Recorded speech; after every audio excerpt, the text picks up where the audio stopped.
Okay, so I took the Myers-Briggs and the Truity EQ test. The Myers-Briggs said my results were ISFJ, which my results were that I prefer introvert over extrovert, I prefer sensing over intuition, and I prefer feeling over thinking. In the description it said that I feel the need to be needed, and one of the most common professions include healthcare professions, but more specifically nursing, which is funny because I'm in nursing. So I'd be interested to see how many other nurses get the same result. It said I have strong work ethic and a tight family circle. The Truity EQ test said that my EQ superpower is the empath. This one measures your emotional intelligence using like 5 areas. And its results said that I can easily understand, relate to, and empathize with the emotional experience of others. I notice when help is needed, which I do feel like that's a strong trait of mine. Showing care and sensitivity and feeling fulfillment through service, which I 100% agree with. The question, how do these traits help or challenge you as a leader? Being introverted, I always have been, always will be. I think a pro or it helps because it gives me more time to be with my own thoughts and kind of think out choices and decisions and plans. And I'm able to sit and listen instead of talking with a group more.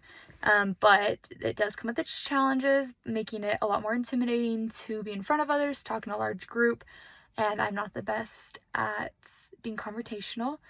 Another trait is sensing. This helps me because it helps me be more detail oriented, but a challenge is that it is hard for me to think big picture or to step back instead of focusing on the present. Another trait is feeling. This helps me because I'm able to have a lot more empathy and compassion, which helps me bring a caring aspect to my work. But a challenge that I take criticism personally, which is 100% true, and I'm a big people pleaser, which sometimes good, sometimes bad. Another trait is judging. This can help me because it can help me have better expectations, and it's bad though because it won't create, or it's hard to maintain an equal discipline and worth ethic. A quick example of how personality or behavior affects team dynamics. I'm very introverted and detail oriented, and most of my coworkers are very extroverted. And they will talk out loud during work, which sometimes is distracting to me. And so I feel like there's a communication barrier between us sometimes, because between me and all my other coworkers, because we have different working styles. So on admits and discharges where we're both working on it, tasks are either done twice or not at all. And it's not really an efficient use of our time because we both have different thought processes. What leadership style fits me best and why? I think servant leadership style fits me best because I often lead others by supporting, listening, and helping. And I believe that I'm able to make my coworkers and patients feel both safe and valued, as well as being very organized with a strong work ethic. How might my personality or emotional awareness help or challenge when I become a leader? I feel like I am very emotionally aware of myself, but also of others. And I'm able to offer genuine help and support. And by being organized, I'm able to stay very detail oriented.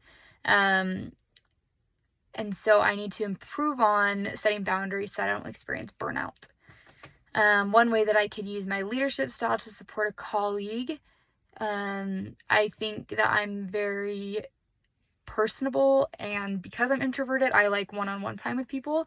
And I think that's a great leadership trait of meeting one-on-one with individuals instead of all in big group settings to receive feedback so that they can feel heard and supported. Maslow's, in my own words, what is Maslow's hierarchy of needs? Maslow's is a theory of psychology, and it organizes our basic human needs into 5 different levels in like a triangle shape. And so the lowest level are our psychological needs like food, water, shelter, sleep. And then we've got safety, which includes jobs, healthcare, job security, or even just like physical security and safety. Then next is a sense of love and belonging, so family and friendships. And then self-esteem, which can be your status, freedom, recognition.